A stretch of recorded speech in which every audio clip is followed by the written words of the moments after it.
got to actually get in the top 10. The room to be in the conversation.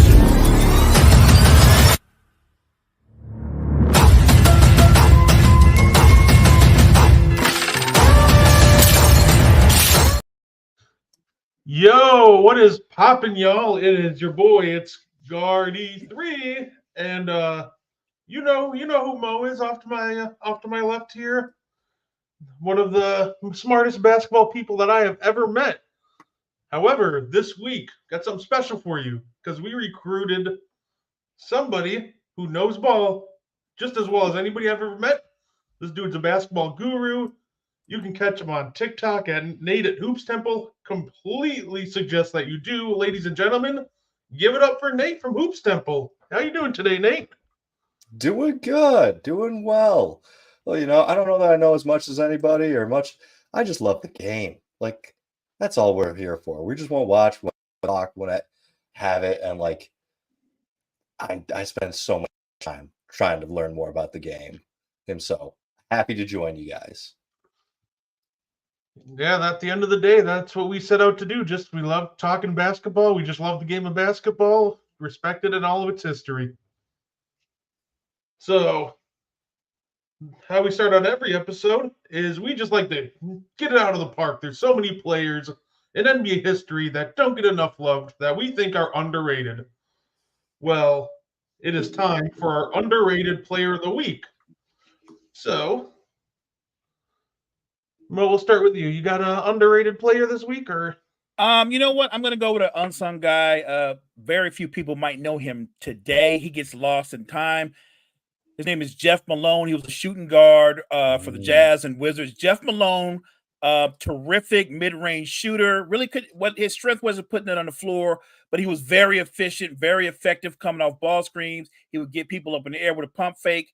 I think Jeff Malone get lost in time. He's one of those kind of players to me on the right team and the right system. He would still be an effective basketball player in today's NBA because of his shooting ability. So I think Jeff Malone gets lost in time, but let's give him some flowers today.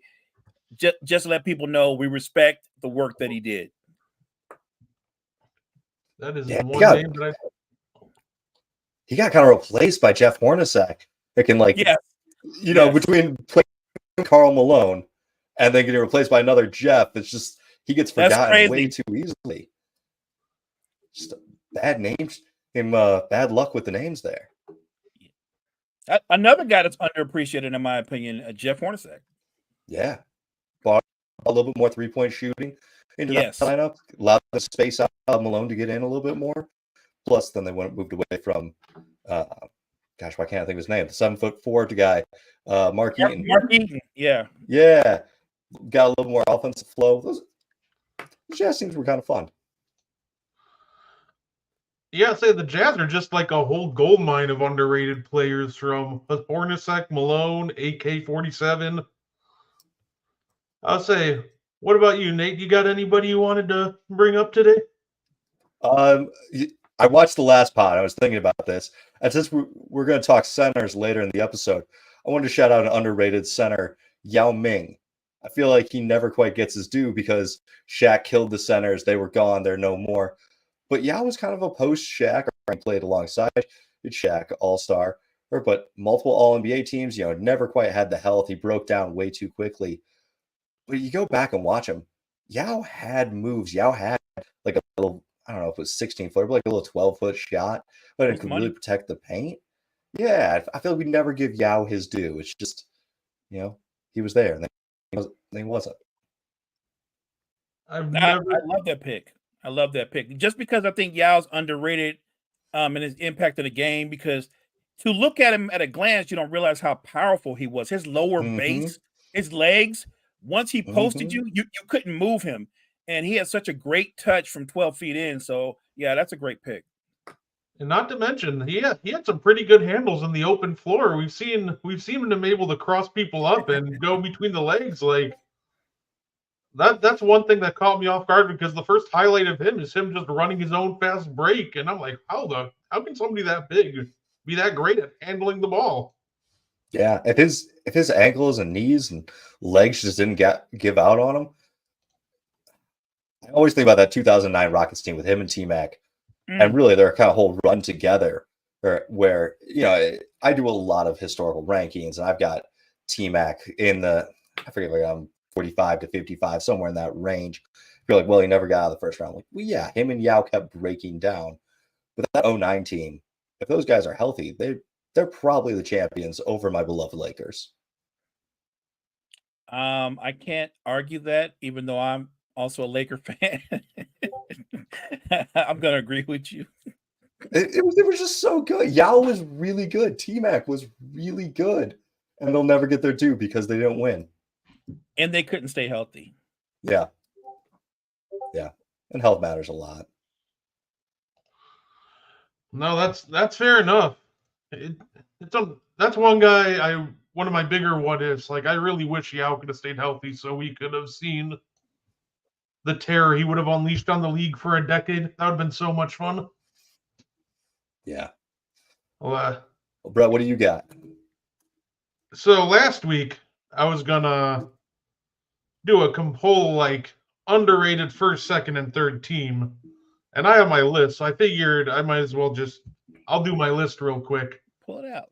Let's say I decided to be selfish and go to WrestleMania last weekend, so we didn't get to it, but say went on vacation. But here we go, and here's what I got. So my ladies and gentlemen, this is my all NBA, all underrated teams for 2023, 2024. Chime in if you think I missed anybody or if you think we should switch anybody around. So first team, I got Jalen Suggs.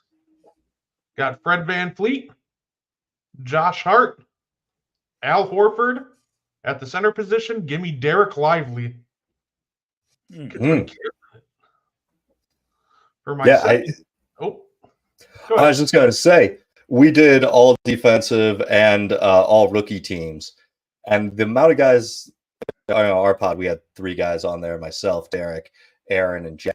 And I was the only one that had Lively as a first-team all-rookie. The others went for some combination of Pods and Jaime Jaquez, of course, naturally, Wemby and Chet, and why am I blanking on? Brandon Miller over them. But like Lively was huge for the Mavs, being their rim running center. They're a guy that could replace Dwight Powell and giving Luka a real vertical threat option. I was shocked that I was the only one that had him on my first team all rookie. So I'm shocked too. I'm big on Lively. Yeah, even though he doesn't score as many points, he isn't as flashy. He goes in and he does exactly what the Mavs need him to do. It's been phenomenal all year. And he's a really good passer from the middle. Like when he gets the pick and roll, he can catch it at just inside the free throw line, one dribble and dunk, or quick pass out to the corner. Like I don't think he's got more than 2 or 3 assists per game, but it's good reads, quick reads. It's fast reaction time. Yeah, there's so many guys in history that you wouldn't think are good passers because they only have a couple assists a game. My favorite example of that will always be Boris Diaw. That man never had more than 3 assists a game, but the reads and passes that he can make were absolutely next level. Unfortunately for him, the Spurs were just unselfish and would just hockey assist him all the time, but I remember Pop called him a great ball mover. He didn't always get the assist, but if they ever do this in the NBA, and I think it will happen at some point, Diaw would have had a lot of hockey assists. Yeah. I'll say my second team, I have Derek White, Duncan Robinson, Grayson Allen, Jonathan Isaac, Isaiah Hartenstein. Yeah. Duncan Robinson's been phenomenal to me, considering last year every Heat fan was calling for him to be off the team, out of the league, send him to China, and now he's been one of their most important and consistent players all year. It's been absolutely incredible to see it. He had a really great rebirth late last season, Brett. Like he was in the doghouse for the longest. It's like he got that contract, and it's almost like he forgot how to shoot. And he lost his confidence, and he was in the doghouse for a minute, and he started playing well. He started looking like the Duncan Robinson that had earned that contract. He was great for them, obviously, throughout that run that they had in the postseason. And he hasn't missed a beat. He seems to be all the way back. So I think he's a great story because He came out of nowhere, then he got knocked back down, and now he's back on the rise again. So I always root for guys like him. I root for guys like former NBA player Sean Livingston. I love guys that bounce back and find a way to fight themselves back into the rotation. So I'm big on Duncan Robinson. And what's great about what Duncan did this year, it wasn't just like his shot came back. His shot did come back, but also he's driving a lot more. He is playmaking.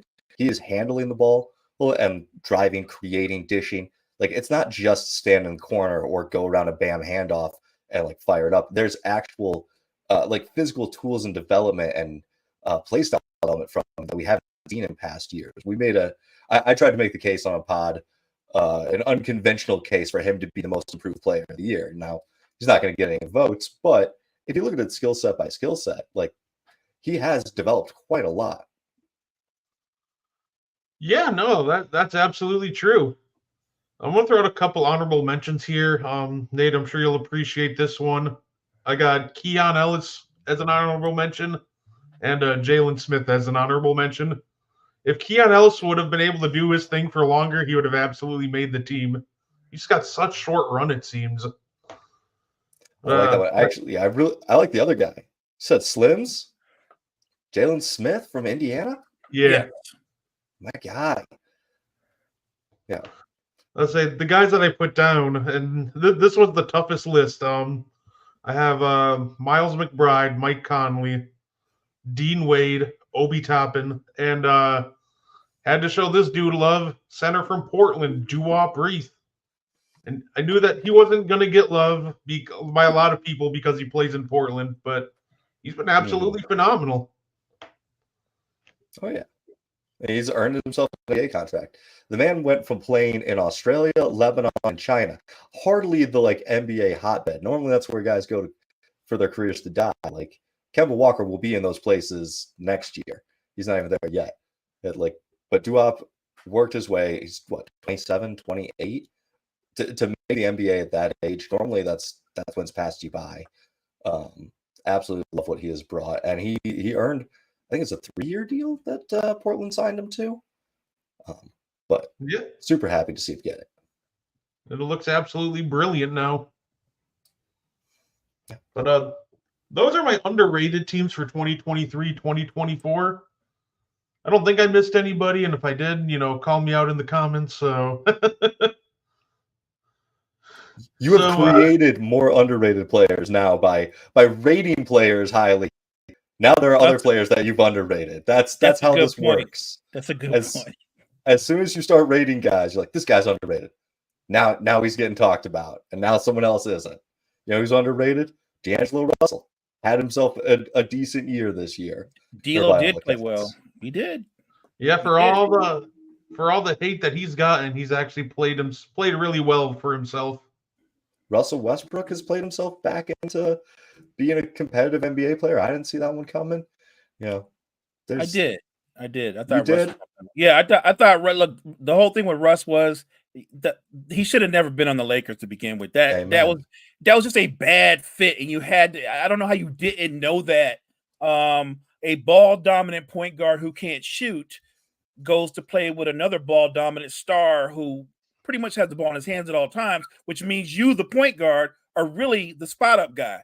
It was just a horrible marriage. And it diminished Russell Westbrook so much.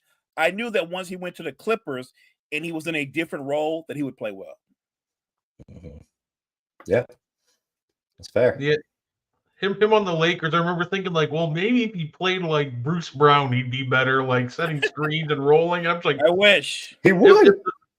If the fit is if your $41 million guy has to play like Bruce Brown to succeed, there might be some issues with the team in general.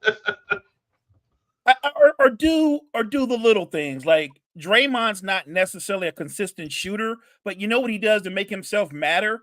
When you leave him out there, he goes and picks somebody. He sets a pick on somebody. And by that, he creates offense by setting those picks and moving. If Russ would, I'm complaining now, but Russ is long gone. But he didn't. It wasn't all the Lakers. Russ is at blame too because he didn't want to do the little things. I'll just leave it at that. Sure. Russ, the problem with Russ is that he is a consistent shooter. He will consistently shoot the ball. Oh yeah. At least move it. I was watching the Pelicans play the other day. Dyson Daniels can't shoot. Not a good shooter. But he cracked the board, got an offensive rebound, was open in the corner, and just making quick split-second decisions, either let me pass or gets the ball back in the corner, quick drive, and then dish again. If Westbrook did that and kept the ball moving, great. Right. And that's what he's doing now with the Clippers, and that's why he's providing tons of positive value. Well, that's fair enough. Well, that's our underrated players for this week. I said, if y'all got any underrated players, we got a Clarence Witherspoon shout out in the comments. Wow, I've heard that name in a long time. Dang, take me back. Hey, if you're gonna do Clarence Witherspoon, Gene, you should have threw in Armand Gilliam. Derek Coleman. Hammer. There you go, DC. Mm-hmm. I'll say, and figure might as well hop into it.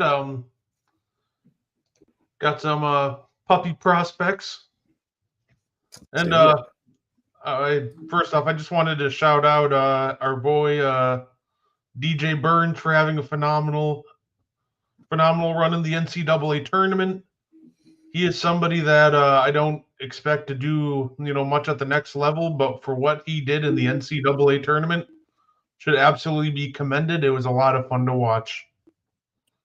It was fun to watch. You know what? What I'll say about DJ Burns, never say never, Brett, because the right team, the right system, he could be an impactful rotation player. With that kind of skill and the pro game being what it is, and he'll have more space to work with. If he gets the right matchup, I think he can be an effective player. He's tough because he's what, 6'7", 6'8", and he's extremely heavy. Like, I think he'll have to lose a little weight to really thrive at the next level. He's going to need a conditioning coach. I agree. But, yeah, he can. It's just as he is right now, I don't think he's doing much. But you know what? Like you said, never say never. I wish him the best. Kenny Lofton's still in the league. That's a bigger bodied guy that can't really play the most on the perimeter. Why not give Burns a chance? If he can box out, that'll keep him around. I mean, he's not a Caleb Swan again. That's a good point. Yeah, I'll take that. Yeah, if he can box out. I think when it's all said and done, Lofton is going to find a role in the NBA. He might bounce around a little bit, but the kid can play. The prospect I wanted to shout out is actually because Gene had mentioned him in the comments, so I decided to go watch him a little bit more. Rob Dillingham, because I was talking about Reed Shepherd last time and how he might be arguably one of the best guards in this draft, and that's when Gene said it's going to be Rob Dillingham who's going to be the best guard in this draft. So I had to go take a look, and right off the bat, that kid reminds me of Darius Garland. I love his game. He can shoot off the dribble. He can shoot off the catch. His real big issue is finishing, but weirdly enough, he's a better finisher in the half court than in transition. I saw that stat and I thought it was kind of funny, but yeah, no, he's the guy that I really wanted to put a spotlight on this week because it was a comment request, and gotta say, I'm impressed. I can definitely see why a lot of people would be so high on him. That shot creation is definitely going to translate to the next level. How high do you think you have him going, Brett? Is he going to be in the top 7? Yeah, he's definitely good. I think he's definitely going to be in the top 10. Can I tell you my dream for him? Yes. My dream. So this dream does hurt me a little bit because Lakers have always been my favorite team, but going back to NBA 2K Jam, Kobe on the cover, I ended up picking up the Raptors as my East Coast team. This dream does involve the Raptors losing their pick, that pick falling to 7th, and the Spurs snagging him. I don't want the Spurs to give a top 3 pick to Dillingham. I'm not that high, but if he's there at 7, because the thing that I love about him is his ability to find the big man rolling to the rim. He threw passes that probably shouldn't have gotten through. They were too low. They were too fast, but he found his big man. You compare that with Victor, man, one of the hardest things watching the Spurs this year, which is the fact that they never would find Victor or at the rim. They're terrible pass to him. So I loved that. But the thing that makes me nervous about him and why I would have him too high, he looks lost on defense. He gets hit with the screen. He doesn't follow through. If there's a backdoor cut, not even his man, but where he would be the help side defender, I don't feel like he's dropping enough or getting in to kind of break up those passing lanes. I really worry about his defense. Once again, if you play with Victor Wembanyama, that's not a problem. You have the rim protection behind you. You have those long arms. So if the Raptors pick goes 7, that's where I want to see him go to San Antonio. I think that would be a perfect marriage, putting him and Wemby together. Wemby finally having somebody that gets him easy baskets. I think that would be amazing. And look, before the season started, the first thing I said about Wemby when I saw how well he moved and how agile he was, I said he was going to lead the league in blocks. There was no doubt in my mind he would lead the league in blocks because he can do something that Rudy can't do, that a lot of big guys can't do. Wemby can play in space, and he has the athleticism and quickness that when he gets beat off the dribble, he can recover because of his length and his agility. Like he can recover in a way that nobody else can recover at that size. That's crazy. Yeah, that is the biggest thing that concerned me about him was his defense. I watched him like navigate his screen. I'm like, oh, I feel like I'm watching the Bucks guards navigate screens with Damon Malik Beasley. Like he just done as soon as he hits it. I'm like, oh no. But thankfully, with the right coaching and the right system, he can definitely work on that. And I have high hopes for him at the next level as long as he goes to the right place. Agreed. Well, why don't we switch over to the most recent breaking news? Drew Holiday, 4 years, $135 million to stay with the Boston Celtics for the foreseeable future. You know what, Nate? Why don't I start with you? What do you think? Is this contract too much? Is it just right? What do you think about the move for Boston? I'm trying to remember, how old is Drew Holiday? Because it feels 33. like he's north of 30. Yeah, that's a lot of money for a 33-year-old. I am turning 32 later this month. My knees crack. My back hurts. I'm not a professional NBA player. I can only imagine the type of mileage, especially Drew, especially how much he puts on the line. And now they're having him guard bigs a lot of the time. So Porzingis can be the roamer. It's a lot, but I think you have to do it. Like, I don't know what the alternative is. I just kind of worry about, the last couple of years that are you paying to get off of him? What does that do to Tatum, Brown, supposed primes, when they're 29, 30, if you start paying to get off of these contracts? What do you think, Mo? No, I agree with Nate, but I think it's the kind of contract, when you do a contract like this, right? Both sides have to want this to settle on that number. I think that the Celtics looked at Drew and said, I know what the deal says. It says 4 years, but you're really paying him for the next 2 years. On the back end of that deal, I seriously doubt he's going to be the same Drew Holiday. They're in win now mode, and I think they're sending a message to the rest of the teams and the rest of the league that they're in win now mode. They bringing Drew back because I think here's another thing. There's another aspect to this. Because of what he's done since he's been with the Celtics. Remember, Drew went there, and most of us thought, well, Drew's probably going to be the third or fourth option. He's the fifth option in Boston. So that does take some wear and tear off of his body. He's really become more of a spot-up shooter. He's not even the main ball handler with the Celtics. So if they're saying your main thing to do here, outside of the leadership you provide in the locker room, is that point of attack defense, his ability to hit threes and make timely steals, then I think he's going to be worth every penny. Look, the goal with Boston, right, is anything other than going to the finals and winning it all, it's probably considered a failed season. I think you're paying and committing to Drew because you think at least for the next 2, maybe you can get a third year out. Drew's going to keep you right there in terms of being a title contender. So it's a lot for a 33-year-old, but I do understand why they made that commitment. The other thing is that he had a player option this season for 39 mil.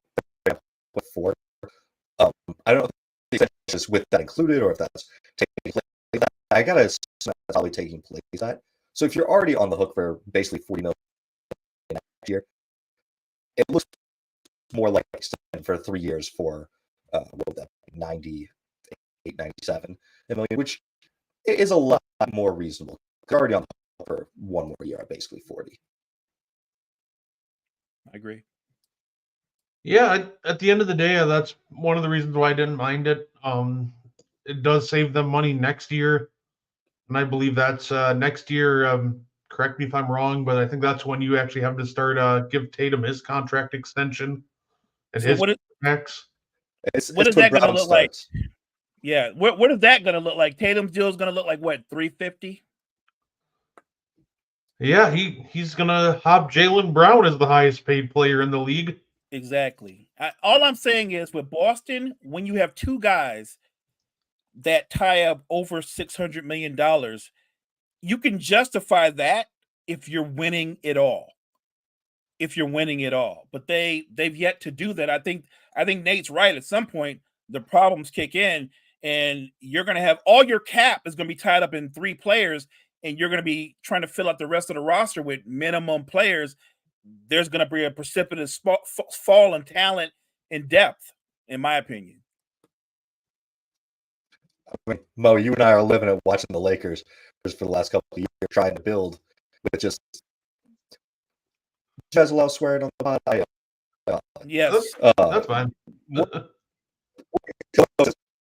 From the Lakers off the shit because we just bring in one guy who washed up and it's the same sort of guys. Boston could be in that way if they get guys on these massive deals and they decline. I think your mic is going in and out, Nate. And I tried to use that at the end so I could type and pull something up, but I just think Boston's going to end up in a similar situation if the Lakers, if Bruno deal and start to decline, if they resign Porzingis, I got 2 more guys, and you end up where Golden State's at with Draymond and Clay at these huge numbers. They're around for the contract guys. Yeah, I can see that with like how the Lakers would always shift in and out between minimum guys. I'm watching the Bucks do that.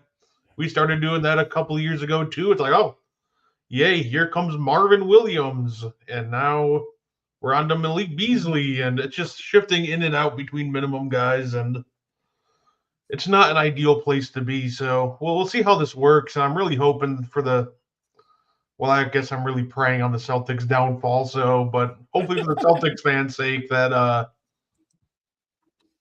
this doesn't happen to them and they're able to win it all in the next 2 years. And then speaking of the Bucks, this actually was the perfect transition. Giannis's Achilles is fully intact, and once his left calf strain heals, he'll be back to play.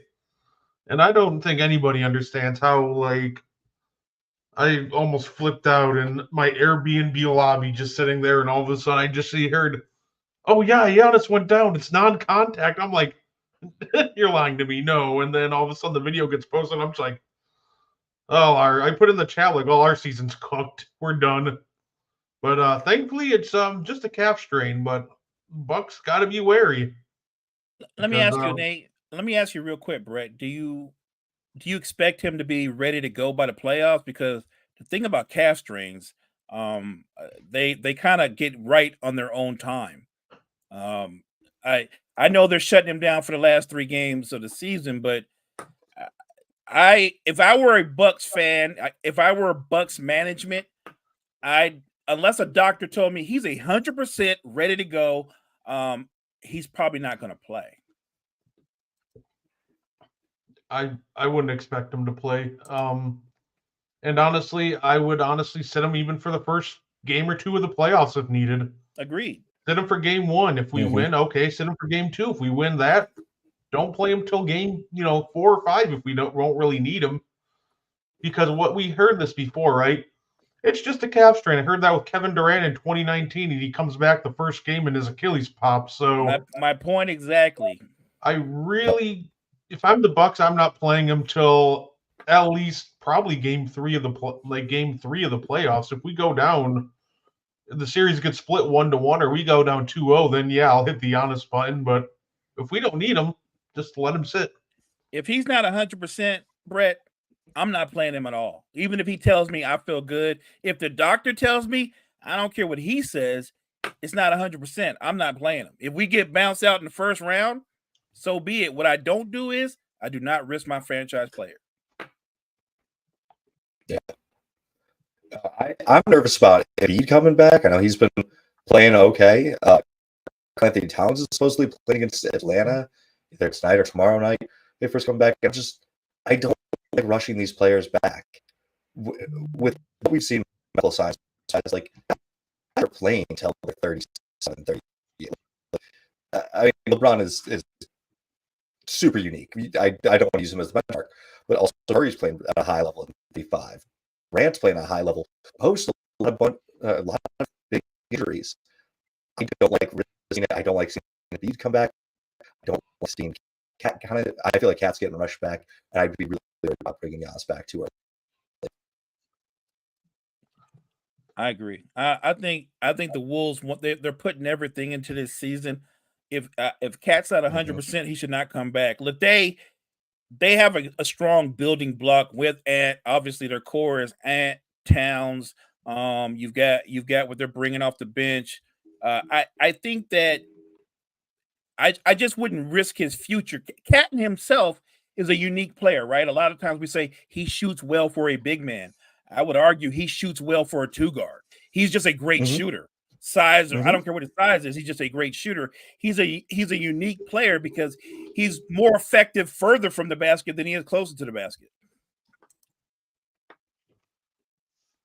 Yeah, no, absolutely. I am hoping that they don't rush Cat back either, but it really does feel like they're just going to do it anyway. I'd argue that they honestly shouldn't need him till the second round of the playoffs. I doubt whoever they match up with in the first round is going to give them that much issue. So, well, Mo, are you doubting my Lakers? Yeah, I was going to say if they match up against the Lakers, I think the Lakers are going to beat them. Now, look, I know I sound like a homer. This is not, I'm not a homer, Brett. If the Lakers match up with the Wolves or Oklahoma City, throw out the records, the Lakers will beat either one of those teams. Oklahoma City, their problem is as talented as they are, they're undersized, they're small, and they're a finesse team. The Lakers will bully ball them the entire series. I'm actually more scared of OKC than I am Minnesota. For whatever reason, run set. I forget if that's when hit 40,000 in OKC, but they just want to keep playing. They're not here for it. They have as much respect. They have no respect for LeBron. They're here to play and here to win. That scares me. Like I feel better about our chances of taking down or being able to team for that defense that OKC has. No, like I think when you look at what Jalen Williams can do to complement SGA, I'm with you on that.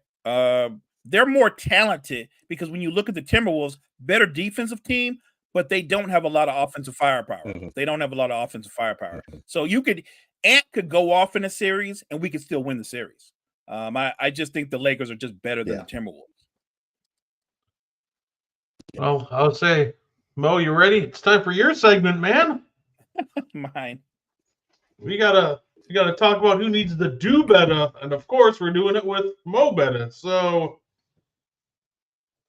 does anybody have anybody they'd like to bring up who needs to simply do better? You know what? There's a team that's confusing to me. It's the Cavaliers, and I thought they were going to make a move at the trade deadline. I just thought their front office would look at their roster construction and realize that they needed more spacing. They needed another creator, and they didn't make any moves. And so when you hear this talk about, well, they can offer Donovan Mitchell $200 million, of course you can, and of course you will. But anybody with common sense knows any chance of Donovan Mitchell re-signing with the Cavaliers will be largely predicated on how long or deep a playoff run they have. So with that said, I'm guessing he's not coming back.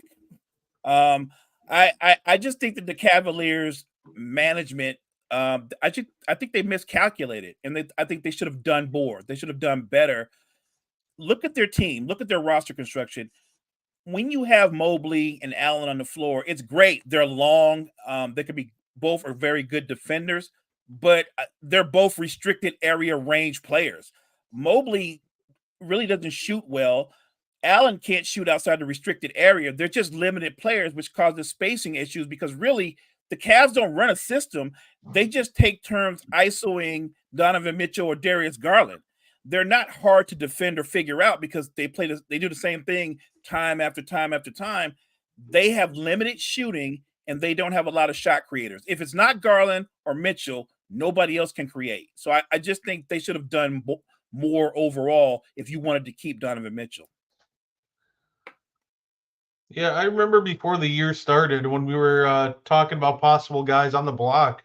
This was before, Dallas had made any moves, and I was like, Dallas should inquire about Jarrett Allen because they got to break up the two at some point, and I think they'd rather have Evan Mobley over Jarrett Allen. But yeah, I agree. I don't know what they're doing at this point, and now their lack of planning for the future is at risk of them losing Donovan Mitchell. Let's see. Nate, do you have anybody that you think that needs to do better?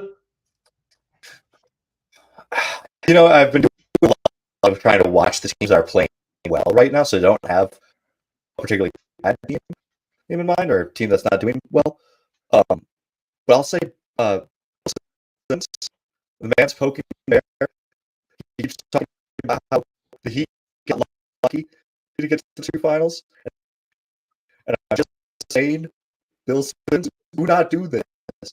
I do not need to see the Heat go on the run and make it the finals. Don't put there. Don't put out that energy. Just first, then talk about it. Don't get the hot take there. No, I agree. Yeah, no, absolutely. Well, I know you have somebody you want to do better. Go ahead and say it, Brett. Say Doc Rivers. Go ahead and say it. I hate doing it because this is like the third time I've had to call out Doc Rivers in like a month.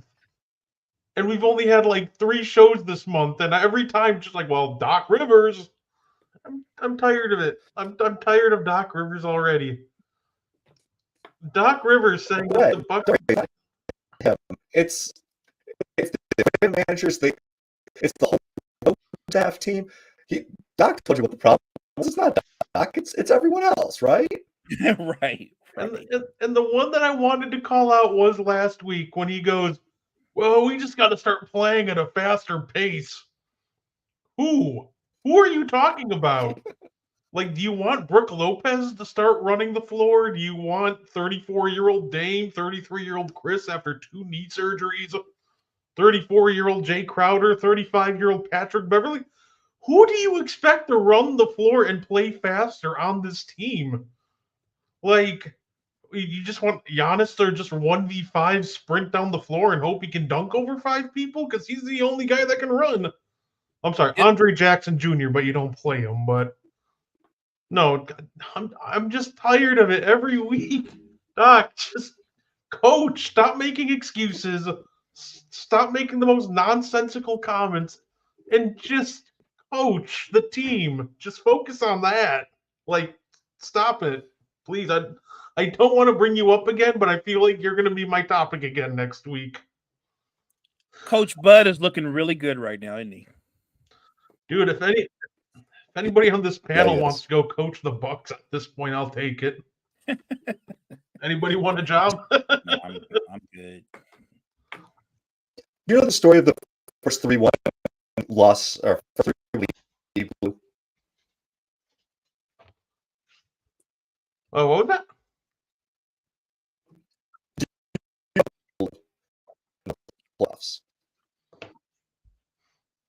It was with the Orlando Magic. The first year that the first round is not best of 5. As soon as the Magic win that third game, he messed up. And he's just like so happy to finally make it to the second round. It's best of 7 now, man. You got to win one more. I look at that and I'm like, how do you not tell your team what you're doing? Steven says your mic's breaking up, Nate.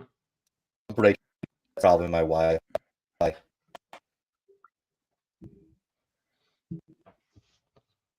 Was it? It's probably my Wi-Fi.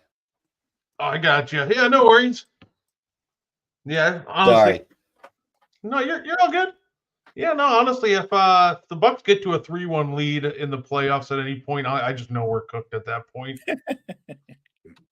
Like, I've never been worried about the Bucks being up 3-1, but this year, if we get up 3-1 on any team, I'm gonna be sweating bullets. It is gonna be the most nerve-wracking thing of all time. Let me ask you this: if they come up short, is Doc the coach next season?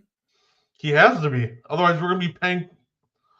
You're already paying Bud. You're already paying Griffin. Adrian Griffin. Yeah. Why not Doc? And then we'd be paying a new coach. Like, I think there's a limit to how many coaches this organization's willing to pay. I'd hope. And at this point, though, a fourth coach isn't sounding too bad already.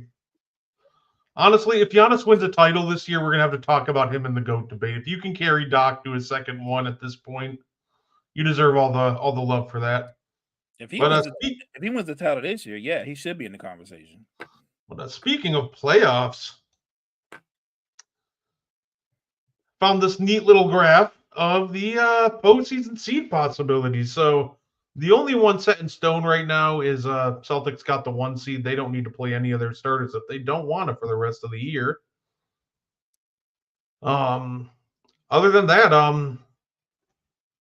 how do you see this shaking out? The playoffs and play in, and what do you guys think are just like nightmare matchups for each team? Well, the Clippers already have their nightmare. Luka's eyes light up every time he sees the Clippers. The only way the Clippers have a chance to win that series, Kawhi would have to play, and he's capable of it, but he would have to play at a level where he's putting up 30 plus to cancel out what Luka's going to do, because you can already book Luka for 35 or more against the Clippers, and they don't really have anybody that can stay in front of Kyrie as well. I like the Mavs bigs over the Clippers bigs. I just think the Mavs are actually a better team. I think the Clippers are going to get eliminated in the first round.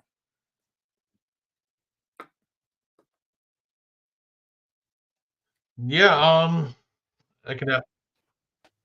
I'll say my dream first round matchup. The thing that I want to see is OKC versus Phoenix. I want to see the young team have to go up against a lot of very ice guys who don't have an offense. Team.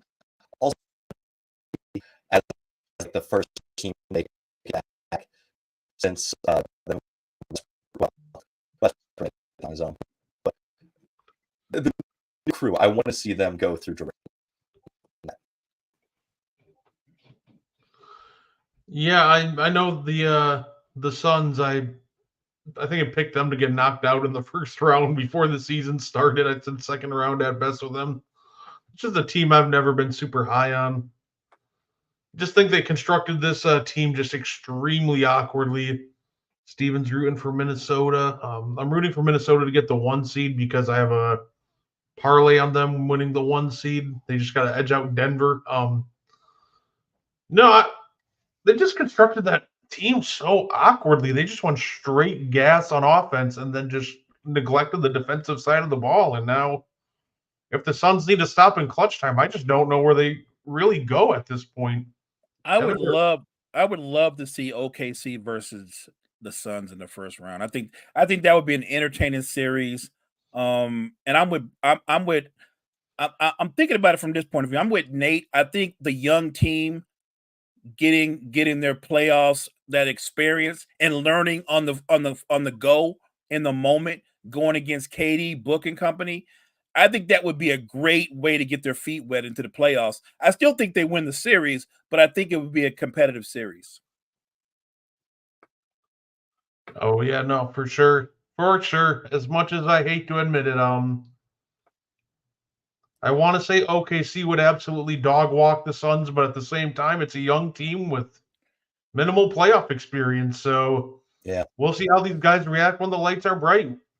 I thought the Cavs were going to walk down the Knicks last year, and then the lights were too bright for Evan Mobley and company, and so it'll be interesting. That's one matchup I'm hoping to see. They're young, Brett, but they're cocky. Like when you look at Shai Gilgeous, when you look at Jalen Williams, even Chet, I think they're cocky. So I'm not saying that couldn't change over the course of the series, but I think they coming in there with that attitude. We don't know what we don't know. I think they look at it as, yeah, the Suns have Book and they've got KD, but we're capable of getting stops. Can they stop us at all? Right? If I'm OKC, that's what I'm thinking. Like, can they stop us at all? We can go back and forth, but eventually we'll get stops. Who are they going to get? Who are they going to get stops from? What are the Warriors' chances of getting into the playoffs? I think they're guaranteed a spot in the play-in. They're in the play-in. I don't think they make it out of the play-in. I think they lose in game one. I think the run. I think it's over. It happens. Not very few dynasties, to my knowledge, end on a high note. You're watching it play out with Golden State.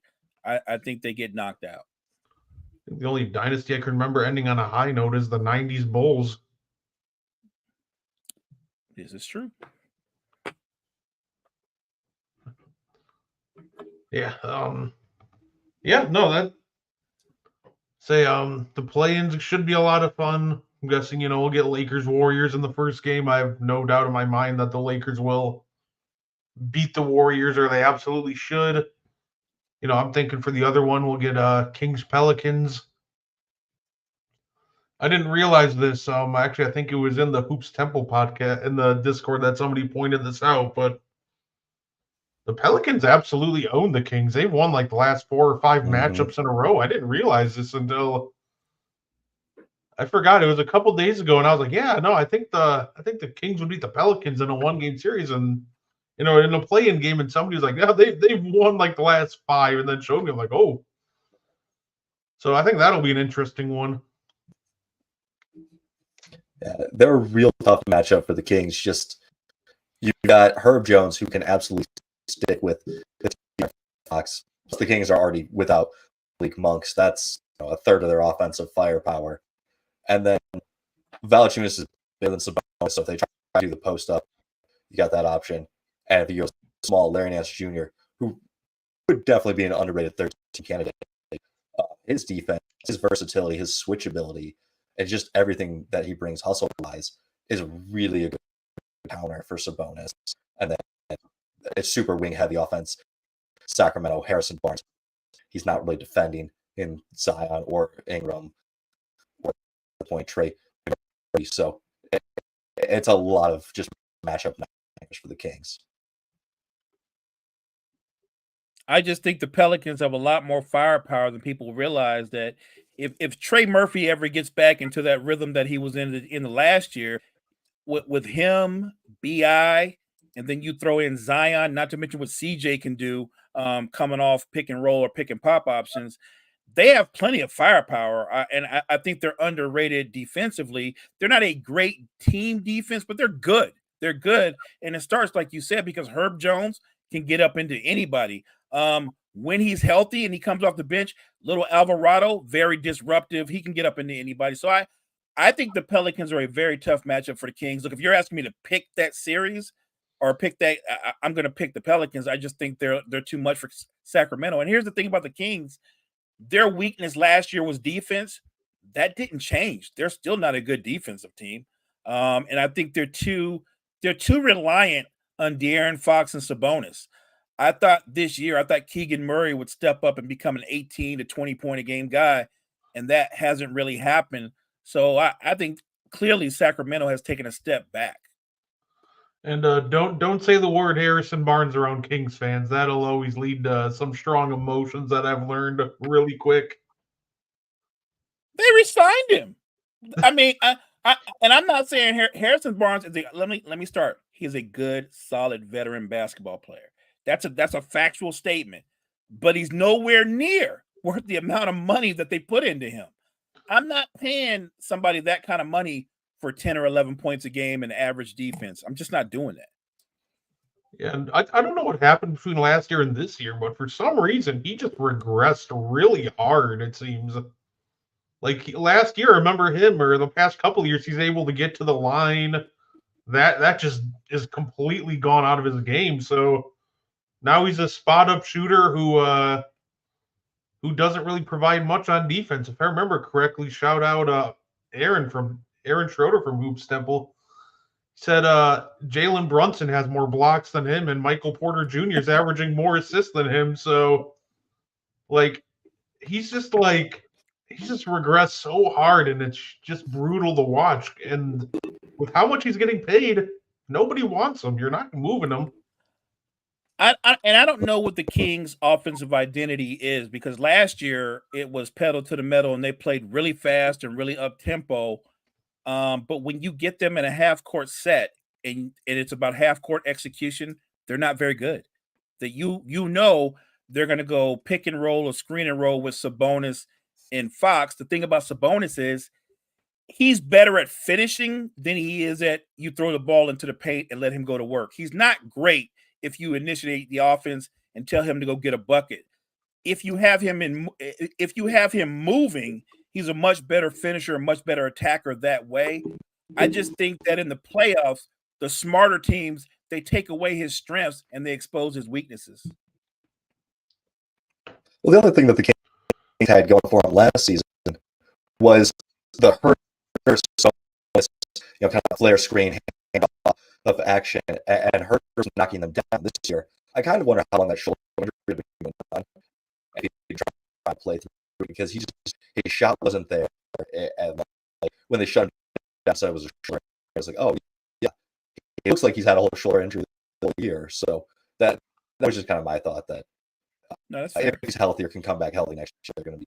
And Herter's out for the season, right? They lost him too. Yeah. So yeah, I mean that's a lot to replace. Although I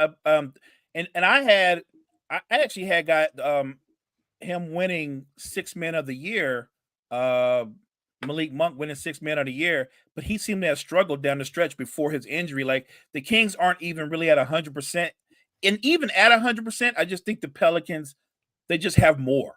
Period. They just have more. I'll say the Kings might just straight up not make the playoffs, because I think that team probably just loses 2 in a row. I'm guessing it'll be 7 seed. My prediction is 7 seed Pelicans, 8 seed Lakers. Yeah, it's hard to get 16 I'll go with that. Started, but you gotta start somewhere, So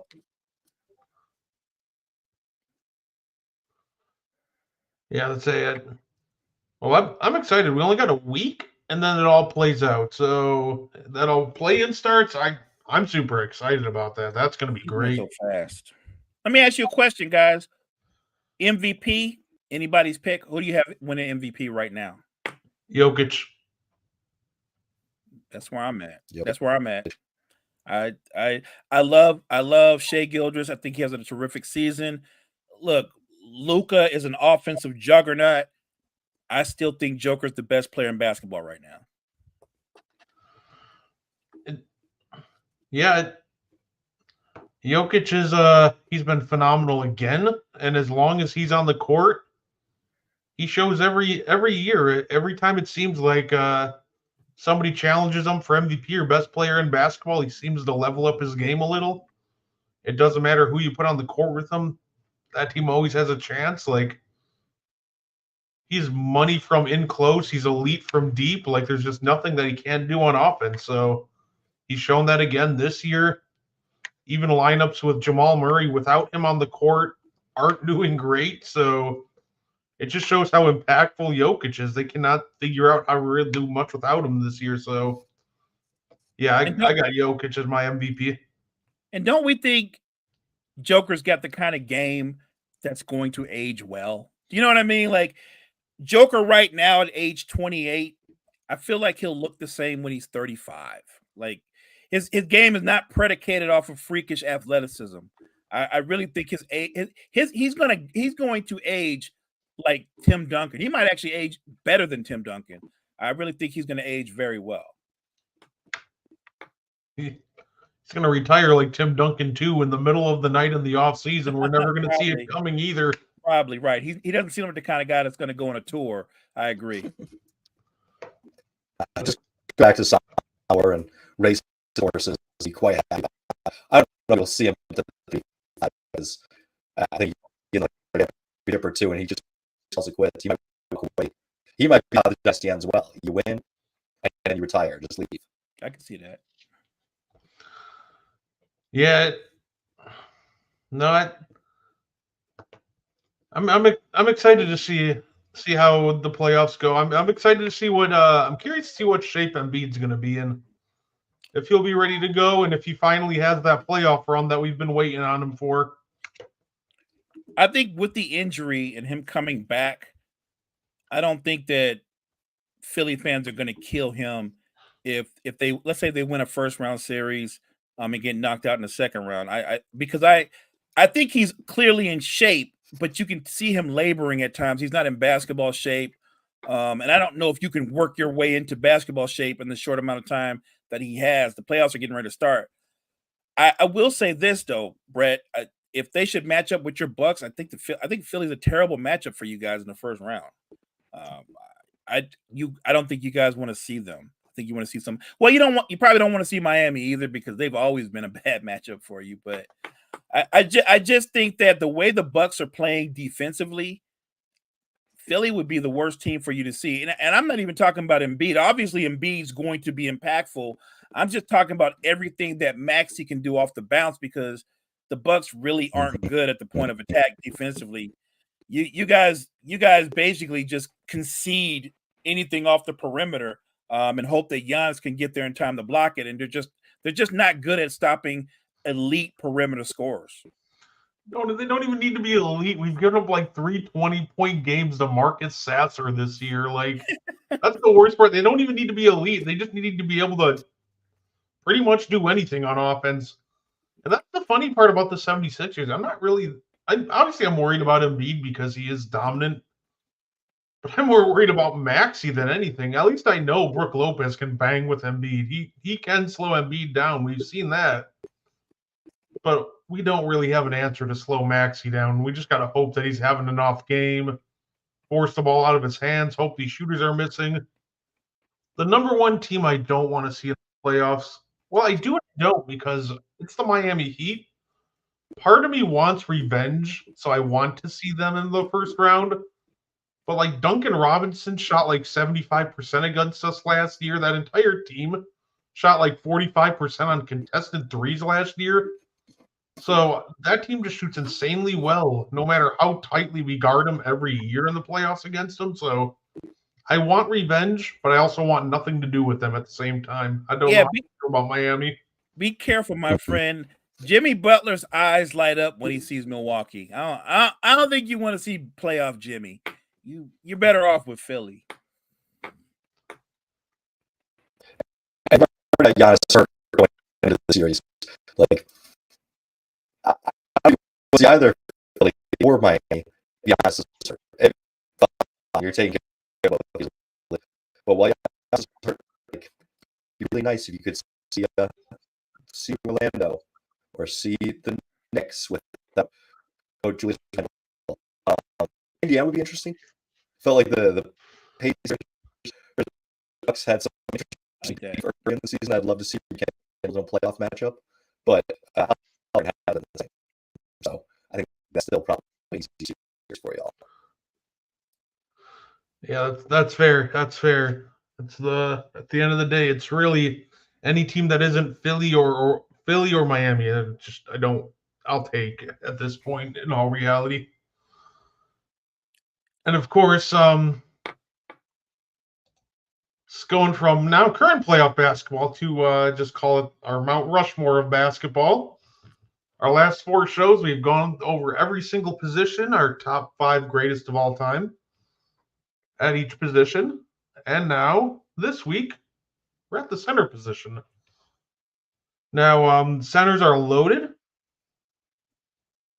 And I'm going to give out, I'm going to give out 2 lists. I'm going to give out my list that include Bill Russell and Wilt Chamberlain, and I'm going to give one without. Play it safe. I'll show everybody where I have those 2 because I know if we're doing post-merger, obviously they're honorable mention. Pre-merger, they're both in my top 5. And I think that's the really only right way to do it with those 2. Yeah, I'm not touching Wilt and Russell.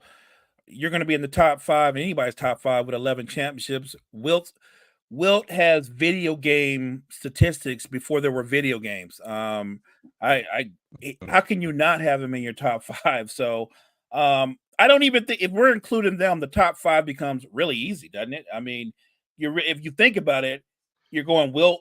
I'm assuming most people will go, there's Wilt, there's Russell, there's Kareem, there's Shaq, there's Olajuwon. I mean, I guess you could consider Moses Malone or somebody like that, but those would be my 5. That's funny because he told me that. I was like, the 5 guys, they're all the top 5 centers. I'm like, this is nice.